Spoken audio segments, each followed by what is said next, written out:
என் அன்பு பிள்ளையே, ஒரு பிரச்சனை மிகவும் முற்றுகின்றது என்றால் அது விரைவில் முடியப் போகின்றது என்று அர்த்தம். ஆகவே பிரச்சனை முற்றுவதை எண்ணி ஒருபோதும் பயப்படாதே. ஒரு வழியாக அது முடிவுக்கு வருகின்றதே என்று தைரியமாக இரு. ஏனெனில் தனது சிந்தனையில் தெளிவு உள்ள மனிதர்களிடம் அச்சம் என்பது சிறிதும் இருப்பதில்லை. எதையும் ஒரு கை பார்க்க அவர்கள் தயாராகவே இருப்பார்கள். ஒரு இடத்தில் 1000 பசுக்கள் இருக்கின்றன. தன் தாயை தேடி வரும் ஒரு கன்று அந்த 1000 பசுக்களின் தன் தாயை சில நொடிகளில் கண்டுபிடித்து அதனிடம் போய் சேர்ந்து விடுகின்றது. அதேபோல் ஒருவன் செய்யும் வினையின் பயனானது அவன் எங்கிருந்தாலும் அவனை கண்டுபிடித்து அவனை சென்றடைந்துவிடும். வினையை விதைத்துவிட்டு அறுவடை காலத்தில் சாமர்த்தியமாக வெளியூர் சென்று விடலாம். வினையிடம் இருந்து தப்ப முடியாது. வினையை விதைத்தால் வினையை அறுவடை செய்தே ஆக வேண்டும். உப்பை தின்றவன் தண்ணீர் குடித்தே ஆக வேண்டும். நாம் அனைவரும் நன்மை செய்கின்றோமா தீமை செய்கின்றோமா என்று இறைவன் கண்காணிப்பில் வைத்துக்கொண்டு பார்ப்பதில்லை. நீங்கள் என்ன வேண்டுமானாலும் செய்து கொள்ளுங்கள் என்று நமக்கு பூர்ண சுதந்திரத்தை கொடுத்து விட்டார். ஆனால் உங்கள் செயலின் பலனை நீங்கள் தான் அனுபவிக்க வேண்டும் என்ற நியதியையும் அழுத்தமாக வைத்து விட்டார். நீங்கள் உங்கள் பையில் நல்ல பழங்களை போடுகின்றீர்களா, இல்லை சருகுகளையும் அழுகிய பழங்களையும் போடுகின்றீர்களா என்று யாருமே கண்காணிப்பதில்லை. இறைவன் கண்காணித்துக் கொண்டுத்தான் இருக்கின்றான். சருகுகளையும் அழுகிய பழங்களையும் போடுகின்றீர்களா என்று யாருமே கண்காணிப்பதில்லை. ஆனால் நீங்கள் சேகரித்ததை நீங்கள் தான் சாப்பிட வேண்டும் என்பதை மட்டும் மறந்து விடாதீர்கள். ஐயோ, அக்கிரமம் செய்தவன் நன்றாக இருக்கின்றானே என்று ஆண்டவன் மேல் நம்பிக்கை இழக்காதீர்கள். அக்கிரமம் செய்பவன் இப்போது தான் காய்ந்த சருகுகளையும் அழுகிய பழங்களையும் தன் பைக்குள் போட்டுக் கொண்டிருக்கின்றான். விரைவில் தனிமை சிறையில் அவற்றை உண்ண வேண்டிய காலம் வரும். அப்போது அவனுக்கு பசியும் மரணமுமே பரிசாக கிடைக்கும். இது மனிதன் இயற்றிய சட்டம் இல்லை, இறைவன் வகுத்த நியதி.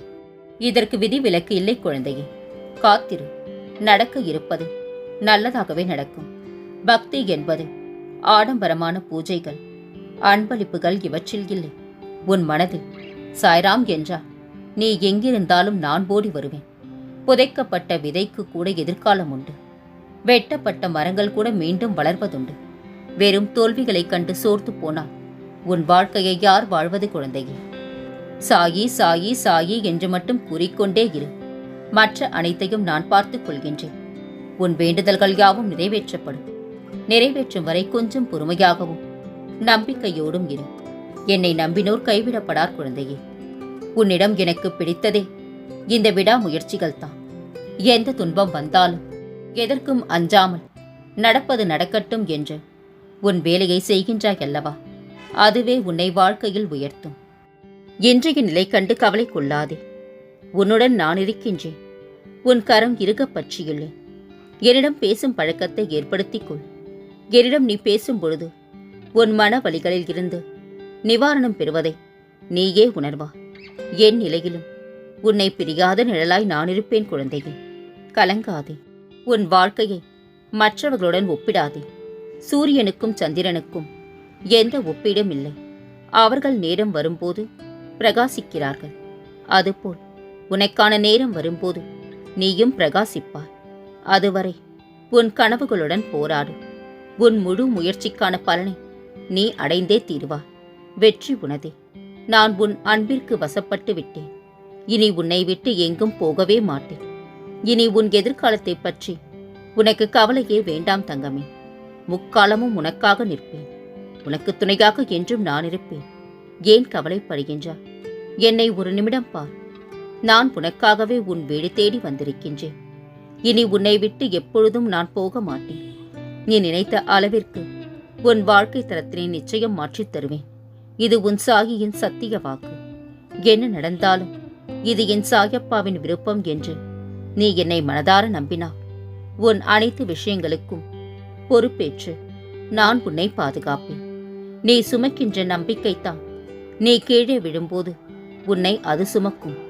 இருளைக் கண்டு மிரளாதே. வாழ்க்கை என்றால் இன்பமும் துன்பமும் இணைந்ததுதான். இன்பத்தை மட்டுமே அனுபவித்தவனும் இல்லை, துன்பத்தை மட்டுமே அனுபவித்தவனும் இல்லை.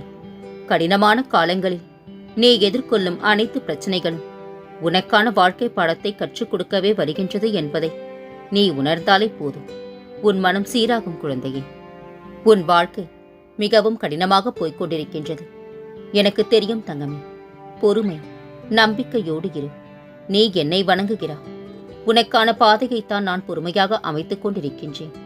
நல்லதையே செய், நல்லதையே நினை, நல்லதே நடக்கும். யாருக்கும் கெட்டது நினைக்காதே. கடவுள் தரும் சோதனை என்பது மனோதிடத்தை அதிகரிக்க உதவுவதே ஆகும் என்பதை புரிந்து கொள்ளுங்கள். உங்கள் பிரச்சனை பெரிதாக இருந்து அதை சமாளிக்கக்கூடிய கொள்ளளவு உங்களிடம் இல்லை என்றால் சோர்ந்து விடாதீர்கள். உங்களது அனைத்து முயற்சிகளும் தீர்ந்து போகும்போது கடவுளின் கருணை ஆரம்பமாகும். எனவே கடவுளை நம்புங்கள். அவர் நல்லவர்களை ஒருபோதும் கைவிட மாட்டார். நீ செய்யும் தானமும் தர்மமும் உன்னை மட்டுமல்ல, உன் சந்ததியினரையும் வாழ வைக்கும். நாம் செய்யும் கர்மாக்கள் நம்மை சார்ந்தவர்களுக்கும் விளைவினை உண்டாக்கும். ஆதலால் நல்லதை மட்டும் செய்யுங்கள். நம்மை சார்ந்தவரையும் வாழ வையுங்கள். நமக்கு வலிக்கின்ற மாதிரித்தான் பிறருக்கும் வலிக்கும் என்று எவன் உணர்கிறானோ அவனுக்கு பெயர்தான் கடவுள். ஒருவரை இழக்கும் போது வரும் கண்ணீரை விட அவர்களை இழக்கக்கூடாது என்று நினைக்கும் போது வரும் கண்ணீருக்கு வலி சற்று அதிகம்தான் குழந்தையே. உன்னை வெறுத்து போகவும் விலகிப் போகவும் அழ வைக்கவும் தான் ஆள் இருக்கின்றதே தவிர ஆறுதலாக மடி சாய்ந்து அன்பாக 4 வார்த்தை பேச யாரும் இல்லை இங்கு. ஆனால் உன் சாயப்பா நான் இருக்கின்றேன் என்பதை ஒருபோதும் மறந்து விடாதே. ஆசையும் பசியும் பணமும் இல்லை என்றால் மனிதன் மனிதனாகவே இருந்திருப்பான். நம்பிக்கைத்தான் வாழ்க்கை என்கிறார்கள். நம்ப வைத்து கழுத்தறுக்கும் இந்த காலத்தில் யாரை நம்புவது சாயப்பா என்று மனக்கவலையோடு இருக்கின்றார். அன்பிற்காக ஏங்கும் போது சந்தித்த போராட்டங்களை விட அன்பு கிடைத்த பின் தக்க வைத்துக் கொள்ள நடக்கும் போராட்டங்கள் அதிக வலிகளை தருகின்றது உனக்கு. ஒவ்வொரு கல்லாக சேகரித்து பாத்திரத்தை நிரப்பி தண்ணீரை பருகிய காக்கைக்குத்தான் தெரியும் அது பேராசைகள்ல தாகம் என்று. எதை விதைத்தாலும் அதையே அறுவடை செய்யும் நாம் ஏன் அன்பை விதைத்தால் மட்டும் கண்ணீரை அறுவடை செய்கின்றோம் என்று வலியால் துடிக்கின்றார். கலங்காதே தங்கமே. உன் கஷ்டங்கள் அனைத்தையும் நான் போக்குவேன். நீ நேசித்த உறவை, உன்னை விட்டு சென்ற உறவை உன்னிடம் கொண்டு வந்து நான் சேர்ப்பேன். உடம்பால் வலித்த போதும் உள்ளத்தால் வலித்த போதும் யாருமே இல்லை என்று ஏங்கி தவித்த போதும் இரவு பகல் நேரம் காலம் பாராமல் நான் இருக்கின்றேன் என்று கன்னங்களை தழுவி முதலில் ஆறுதல் அளிப்பது என் சாயப்பா மட்டும்தான் என்று என் மீது இவ்வளவு நம்பிக்கை வைத்திருக்கும் உன்னை எப்படி நான் கைவிடுவேன் தங்கமே? தடைகளை கடந்து சாதிக்க பிறந்தவன் நீ. சாதனையும் முன்னேற்றமும் தானாக நிகழ்ந்து விடாது. நீதான் நிகழ்த்தி காட்ட வேண்டும்.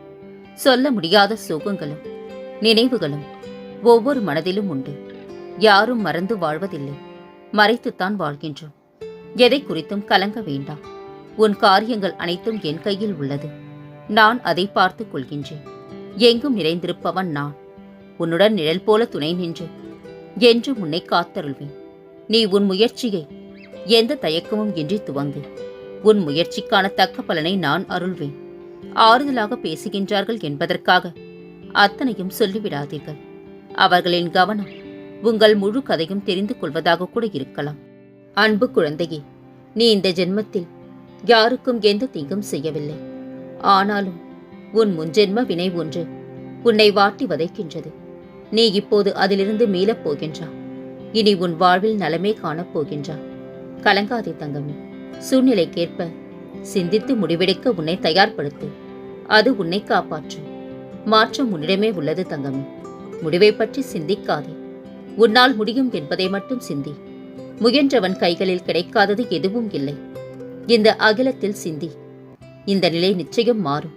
உனக்கான அடையாளத்தை உலகம் உணரும் வரை உன்னை பற்றிய விமர்சனம் ஒவ்வொன்றும் உனக்கு எதிராகத்தான் இருக்கும். உங்களை தவிர வேறு எதுவும் உங்களுக்கு அமைதியை தர முடியாது. மற்றவரை அறிந்தவன் புத்திசாலி. தன்னைத்தானே அறிந்தவன் ஞானி. உன் வாழ்க்கை துணை உனக்காகவே படைக்கப்பட்டவர். கடவுளால் இணைத்து வைக்கப்பட்டவர். இப்போது சூழ்நிலையை வைத்து எந்த முடிவும் எடுக்காதே. சிறிது காலம் பொறுமையாக இரு. அனைத்தையும் நான் மாற்றுவேன்.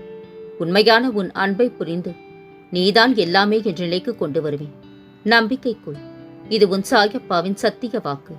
உன் மனவேதனைகள் அனைத்தும் மிக விரைவில் உன் மனதை விட்டு மறைந்துவிடும். நீ நினைக்கும் அனைத்தும் நிறைவேறும். சங்கடம் கொள்ளாதே. நான் இருக்கின்றேன் உனக்கு துணையாக. உன்னை கீழே விழ வைக்க 1000 உறவுகள் இருக்கலாம். ஆனால் உன்னை தூக்கி நிறுத்த சாயி ஒருவர் மட்டுமே போதும். உனக்கு துரோகம் இழைத்தவர்களை நீ பழிவாங்காதே. அதை காலத்திடம் ஒப்படைத்துவிட்டு நீ அமைதியாக இரு. ஏனென்றால் காலம் போல் மிக கொடூரமாக பழிவாங்க உலகில் யாராலும் முடியாது குழந்தையே. என்னை முழுமையாக நம்பு. உன் கழுத்துக்கு கத்தி வரும் சூழ்நிலை வந்தாலும் அதை பூமாலையாக மாற்றிக் காட்டுவேன். உனது அன்பில் நான் உருகிப் போயுள்ளேன். நான் உன்னை பார்க்க வரப்போகின்றேன். நீ கேட்டதையும் உனக்கு தரப்போகின்றேன். கண்ணே, உனக்கு நான் இருக்கின்றேன். நிச்சயம் நீ வேண்டியது நிறைவேறும். உனது மனக்குதிரையின் கடிவாளம் என்னிடம் உள்ளது. நடப்பவை உனது நன்மைக்கே என எண்ணி கலங்காமல் இரு. என்றும் உன்னுடன் நான் துணையாக இருப்பேன். மகிழ்ச்சி கொள். உன் கண் இமையை நீ மூடி திறக்கின்ற நேரத்தில் நீ கேட்ட வரத்தை உனக்கு அளிக்கப் போகின்றேன். எந்த சூழ்நிலையிலும் உன்னை கைவிட மாட்டேன் தங்கமே. கடன்பட்டவன் நெஞ்சம் போல் கலங்கி நிற்காதே. பட முடியாத கஷ்டம் வந்துவிட்டது என்று பயப்படாதே. இன்னும் 3 வாரங்களில் என் அருளால் என் நிலை மாறும். கஷ்டங்கள் நிவர்த்தியாகும். கூடிய விரைவில் உனக்கு ஒரு நல்ல செய்தி கொடுக்கப் போகின்றேன். அதனால் எந்த கவலையும் நினைத்து கண்ணீர் வடிக்காமல் அப்பா இருக்கின்றார் என்று தைரியமாக இரு தங்கமே. தோல்வி ஏற்பட்டால் தோற்றுவிட்டோமே என்று எண்ணாதே. நீ ஒரு நாள் வென்று விடுவாய். ஆனால் நேரத்தை மட்டும் வீணாக்காதே. அது உன் தோல்வியை பல மடங்கு அதிகரித்துவிடும். கூடிய விரைவில் உன் இல்லத்தில் ஓர் அற்புதம் நிகழ்த்தப் போகின்றேன். நடக்கவே நடக்காது என்று இருந்ததை தகர்த்தெறிந்து அதனை நிகழ்த்தி காட்டப் போகின்றேன். பிரச்சனைகளை எதிர்கொண்டு போராட தயாராகின்றவன் பாக்கியவான். அவனோடு கைகோர்த்து யுத்த களத்தில் அவன் சார்பாக நான் நிற்பேன். உன் இழிவுகளை நான் புண்ணியங்களாக மாற்றி உன் துயரத்தில் பங்கெடுத்துக் கொள்வேன். நானாக தரும் வரையில் பொறுமையாக இரு. உன்னை விட்டுப்போன எதற்காகவும் கவலைப்படாதே. வர தாமதமாகும் விஷயத்திற்காக அவசரப்படாதே. பதற்றத்தையும் விட்டுவிடு. அனைத்தையும் அறிந்தவன் நான். தக்க சமயத்தில் உனக்கானதை நான் தருவேன். நமக்கு கிடைத்த வாழ்க்கை எத்தனை பேருக்கு கிடைக்கவில்லை என உணர்ந்தால் நாம் தினமும் இறைவனுக்கு நன்றி சொல்ல மட்டுமே இறை இல்லத்திற்கு செல்வோம்.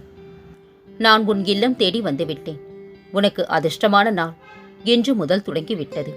இனி உன் வாழ்வில் பல மங்களகரமான நிகழ்வுகள் நடக்கப் போகின்றன. நான் இருக்க பயம் ஏன்? கவலைக்குள்ளாதே. மகிழ்ச்சியோடு இரு. உன்னோடும் உன் குடும்பத்தோடும் உன் சாயப்பாவாகிய நான் என்றும் துணையாக இருப்பேன். என்றென்று முன்னினைவில் உன் சாயப்பா.